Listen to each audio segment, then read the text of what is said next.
नमस्कार बच्चों, मैं विक्रम सिंह आप सबको नए वर्ष की हार्दिक शुभकामनाएं। Happy new year. बेटा, नया साल हमेशा एक नई उम्मीदें लेके आता है और आपके लिए एक नया सपना और नया सच्चाई। इस साल आप दिलाने वाले हैं एग्जामिनेशन 12th का। तो ये कह लीजिए कि आपकी जो क्लास है 12th में आपके 95 प्लस हम कैसे लाएं, इसके बारे में बात कर सकते हैं। लास्ट एक मंथ में ही पढ़ करके हम बहुत कुछ कर सकते हैं। भाई, यही तो टाइम होता है जब हमें स्कोर बनाने होते हैं। हमने साल भर जो पढ़ा ना पढ़ा है। दो तरह के बच्चे, यहां पे तीन तरह के बच्चे हैं। एक बच्चे जो शुरू से पढ़ते आ रहे हैं, एक बच्चा जो बिल्कुल बीच से स्टार्ट किए हैं आपने, मतलब पढ़ाई शुरू किए बाद में। कुछ बच्चे जो है थोड़ी बहुत पढ़ाई करते करते आगे बढ़े और कुछ बच्चे जो होते हैं बिल्कुल नहीं पढ़ाई किए हैं। इन सबके बारे में यही कहूंगा कि हर किसी के अपने एक तरीके हैं और हर किसी को पढ़ाई में अपने इंटरेस्ट के आधार पर वो अपनी पढ़ाई शुरू किए थे। लेकिन आज वो समय है जब हम ये कह सकते हैं कि बस एक महीना बचा हुआ है हमारे एग्जामिनेशन को, और एक महीने के अंदर की पढ़ाई में क्या हम 95 प्लस मार्क्स ला सकते हैं। तो बेटा, यहां पर आपको एक स्ट्रैटेजी अपनाने होंगे, एक ऐसा सिस्टम अपनाना होगा जिसके बेस पर आप बेहतरीन रिजल्ट ला सकते हो। लेकिन बात वही है कि तब भी मेहनत से बड़ा कोई चीज नहीं होता है। इस बात को ध्यान रखेंगे। हमेशा जिंदा रखता है, हमेशा सक्सेस लाता है, वो है आपकी मेहनत।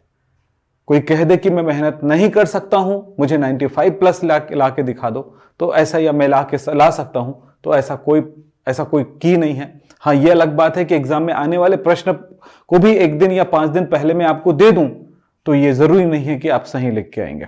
उसको समझना होता है, उसको सीखना होता है। तो करना क्या है बेटा, देखिए, हम उन बच्चों से स्टार्ट करते हैं जिन्होंने बिल्कुल अभी अभी पढ़ाई स्टार्ट किया होगा, यानी अब एग्जाम आने वाला है या अब शुरू करेंगे पढ़ाई ताकि उसका एग्जामिनेशन अच्छा है। तो उन बच्चों से स्टार्ट करते हैं। फिर उन बच्चों के बारे में बात करेंगे जिन बच्चों ने शुरुआत से पढ़ाई किया हो और उनको अभी क्या करना चाहिए, यहां तक पहुंचेंगे। तो सबसे पहले शुरुआत करते हैं ऐसे बच्चे जो आज अभी से स्टार्ट करने वाले हैं पढ़ाई, या कुछ दिनों से स्टार्ट किए, यानी अभी अभी स्टार्ट किए हैं।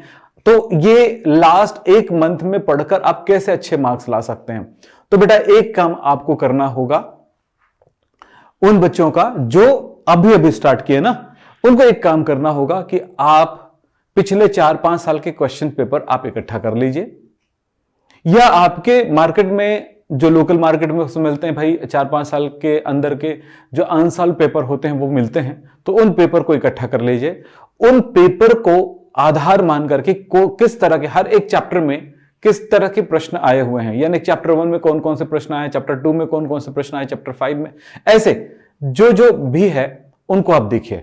बेटा, आपका सिलेबस देखना बहुत जरूरी है पहले कि कौन सा क्या सिलेबस चल रहा है, क्या सिलेबस आया हुआ है, कौन कौन सा चैप्टर है और उस चैप्टर में कौन कौन सा टॉपिक आपको इस साल करने हैं वो उसमें बताया गया, और किस चैप्टर में कितने मार्क्स मिलते हैं या रखे गए हैं उनको भी आप देख लेना।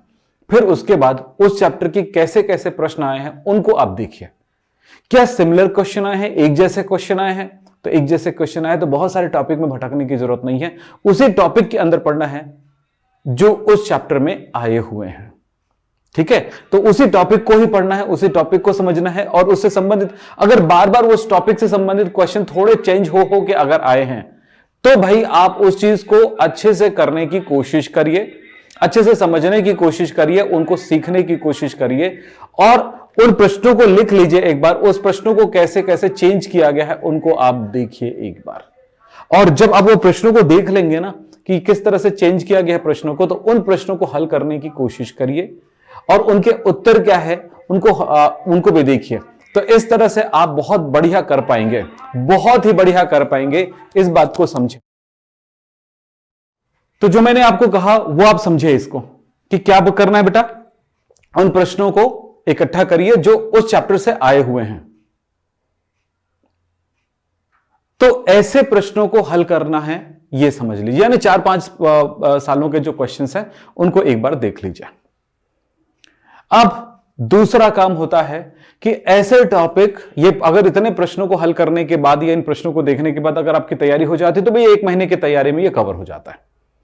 ऐसे करके आप इसको तैयार कर सकते हैं अगर आपने अभी अभी पढ़ाई शुरू की है तो। अभी अगर आप यहां पर दिमाग लगा रहे होंगे भैया कि सर मैंने तो सार बार समझा नहीं, मुझे अब समझ में नहीं आ रहे हैं, तो बेटा यहां पर सिर्फ वही बच्चे जो अभी अभी तैयारी शुरू किए हैं वो सिर्फ याददाश्त के बेस पर ही बेहतर रिजल्ट ला सकते हैं।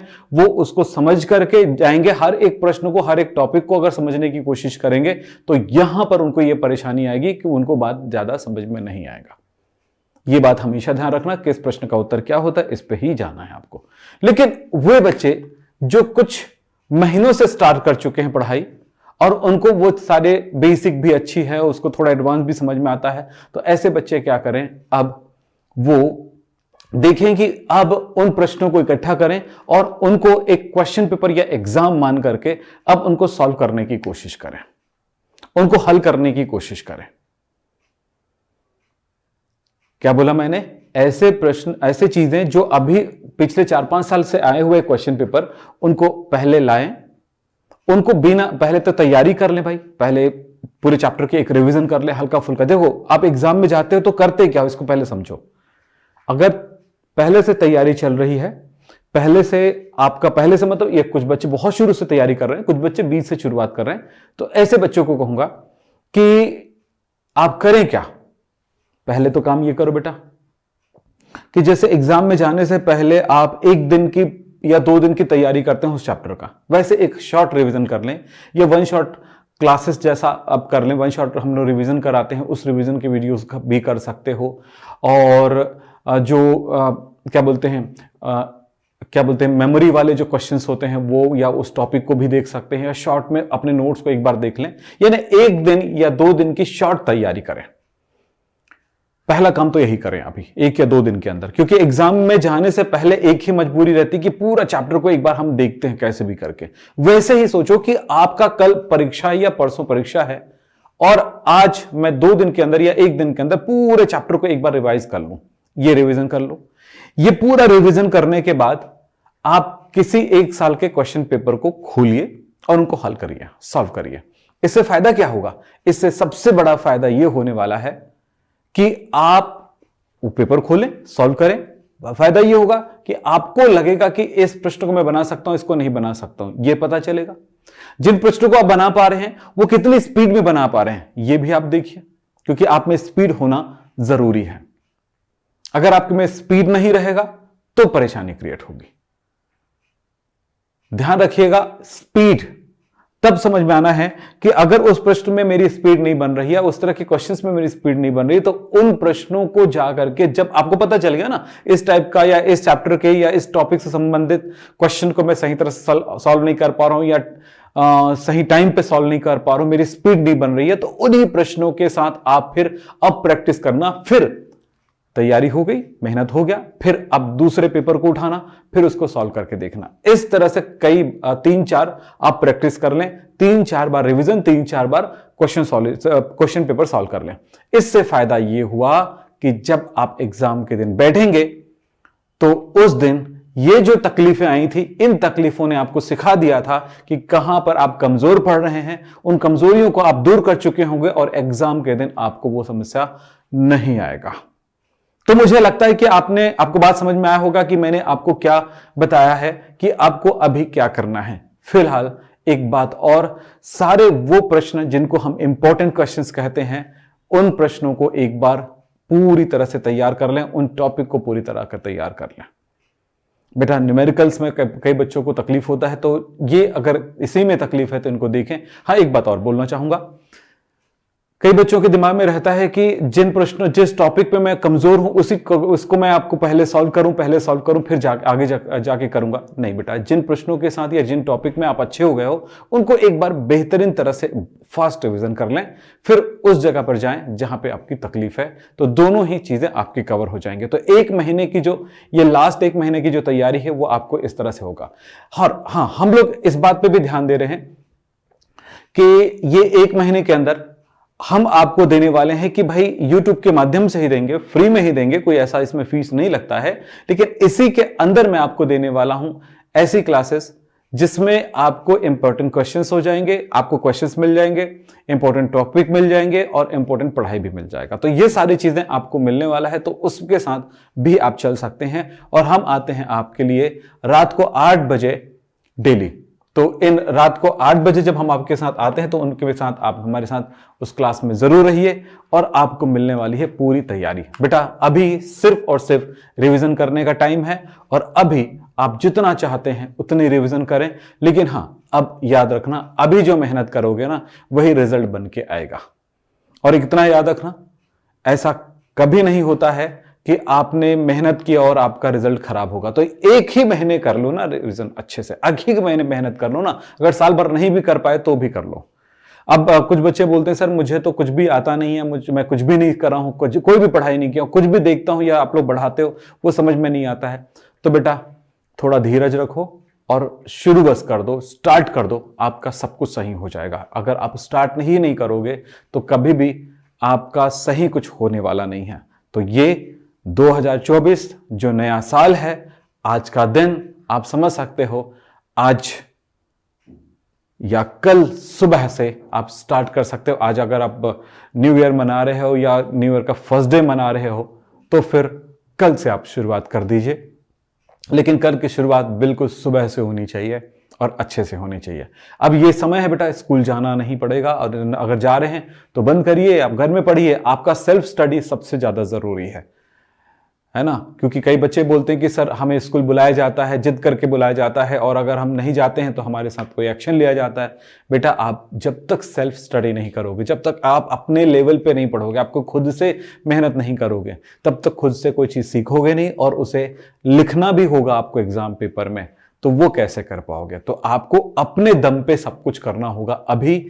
लेकिन हाँ, हम आपको डेली, मैंने बोला ना डेली आपको कुछ ना कुछ हम देते रहेंगे आपके एग्जाम की तैयारी के लिए। तो उन चीजों पे आप प्रैक्टिस करिए। जो क्वेश्चंस आपसे बनते होंगे वो तो बन रहा है, उस टॉपिक को जानते हैं, लेकिन जो नहीं बन रहा होगा तो क्यों नहीं बन रहा है, इसे कैसे हम इन परेशानियों को, इन कमियों को कैसे दूर करें, इनके बारे में आप रेगुलर बात करिए, इनके बारे में सोचिए, इनके बारे में मेहनत करिए। बहुत जरूरी होता है कि अब हमें 95 प्लस ना भी आया, 90 तो आएगा अगर हमने मेहनत किया। तो 95 प्लस की मेहनत करेंगे तो 95 आएगा, 95 की मेहनत करेंगे तो 90 तो आएगा। लेकिन मेहनत उसी लेवल पे करना होगा जो 95 प्लस मांगती है। सिर्फ मेहनत जो आपको तरक्की देगा। बच्चों मेरी बातें आपको समझ में आया होगा। और हां, अपने दोस्तों के लिए क्वेश्चन पेपर बनाने की कोशिश करिए ताकि वो उन प्रश्नों को हल करके देखें, ताकि उनका भी तैयारी हो जाए।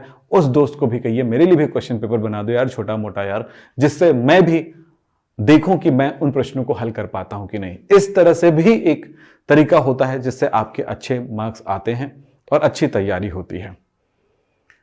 देखिए किस चीज को रट्टा लगाना है। देखिए अभी प्रश्न आप जैसे हर एक चैप्टर में कुछ फॉर्मूले होते हैं, न्यूमेरिकल फॉर्मूले होते हैं। अगर आप मान लो अगर फिजिकल केमिस्ट्री में हो तो वो फॉर्मूलों को एक जगह रखो।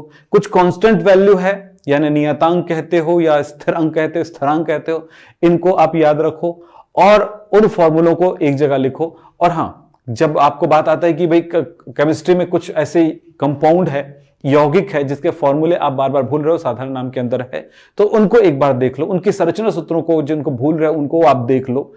क्या होता है जब वाले क्वेश्चंस में एक बार अच्छा कमांड लाइए, किसी रिएक्शन को पूर्ण करने वाला है, अभिक्रिया कैसे पूर्ण करें, इस तरह के प्रश्नों में करिए। और परिवर्तन वाले प्रश्नों को हल करिए कि जैसे फॉर्मेल्डिहाइड से एसिटल्डिहाइड या एसिटल्डिहाइड से फॉर्मेल्डिहाइड कैसे बनाएं। ऐसे जगहों पर आप काम कर सकते हैं।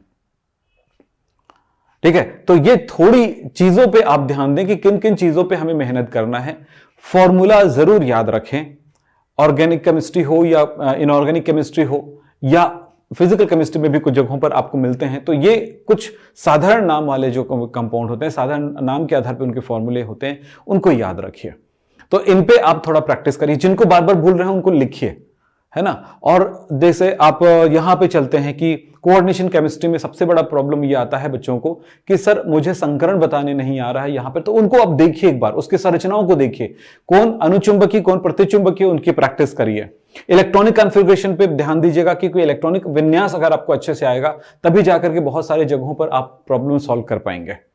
जैसे कुछ आयनों के चुंबकीय गुण, अनुचुंबकीय गुण के बारे में बात कर सकते हैं, कोऑर्डिनेशन कंपाउंड में अनुचुंबकीय, प्रतिचुंबकीय या रंग के बारे में बात कर सकते हैं। नेम रिएक्शन, ऑर्गेनिक केमिस्ट्री में सबसे महत्वपूर्ण होता है नेम रिएक्शन। तो ऐसा कौन कौन सा नेम रिएक्शन है, या वो उनके नाम लिखें एक जगह और उनके बारे में आप रिकॉल करें कि इसमें अभिकर्मों को बस को याद रख लें, तो अपने आप वो क्वेश्चंस सॉल्व होने लग जाएंगे, रिएक्शन होने लग जाएंगे। तो किसी नेम रिएक्शन में जैसे मैं अगर बोलता हूं विलियमसन संश्लेषण, तो दिमाग में होना चाहिए विलियमसन संश्लेषण दो प्रकार का होता है, एक विलियमसन संश्लेषण होता है और एक विलियमसन संश्लेषण की सतत इथरीकरण विधि होती है। तो सतत इथरीकरण विधि में क्या होता है, सांद्र सल्फ्यूरिक अम्ल की उपस्थिति में अल्कोहल की क्रिया, अल्कोहल को गर्म किया जाता है 140 पर, तो ईथर बनता है। और दूसरा है विलियमसन संश्लेषण, इसमें होता है सोडियम एल्कोक्साइड और एल्किल हैलाइड की रिएक्शन होगा तो जाके ईथर बनेगा। इस तरह से कुछ पॉइंट्स को अगर हम ध्यान रखते हुए अगर आप करेंगे तो फिर जाकर के हमारे लिए आसान होगा। और कभी भी नेम रिएक्शन को अगर भूल रहे हो तो भी बहुत बड़ा प्रॉब्लम हो सकता है, इसलिए नेम रिएक्शंस को एक जगह पूरे इकट्ठा जरूर करिए। तो ऐसे कई बातें हैं जिनके बारे में हम बात कर सकते हैं और सोच सकते हैं। अगर हम डी ब्लॉक एलिमेंट्स में जा रहे हैं तो लैंथेनाइड संकुचन क्या है, इसको हम पढ़ सकते हैं। तो ये कुछ चीजें हैं या उसके एप्लीकेशंस है, वो भी बहुत इंपॉर्टेंट होते हैं। तो बेटा ये सब में आप मेहनत करिए। चैप्टर 1 आपका जैसे सॉल्यूशन अगर चैप्टर 1 है, विलियन अगर चैप्टर 1 है, तो चैप्टर 1 में जितने भी सांद्रता वाले फॉर्मूले होते हैं, जैसे मोलरता, मोललता, मोल प्रभाज्य, इसी तरह से अणुसंख्यक गुणधर्म हैं, उनके बारे में जो फॉर्मूले आते हैं, उन सारी चीजों को आप एक बार देखिए अच्छे से, तो मुझे नहीं लगता है कि आप कमजोर पड़ेंगे। आप करिए तो सही, एक बार शुरुआत करिए, बेहतर होगा। यह नया साल आपके लिए बहुत अच्छा होगा, बहुत अच्छे रिजल्ट के साथ आप निकलोगे, बिल्कुल। तो चलें एक बार और हैप्पी न्यू ईयर, फिर मिलेंगे नेक्स्ट क्लास में, तब तक के लिए नमस्कार।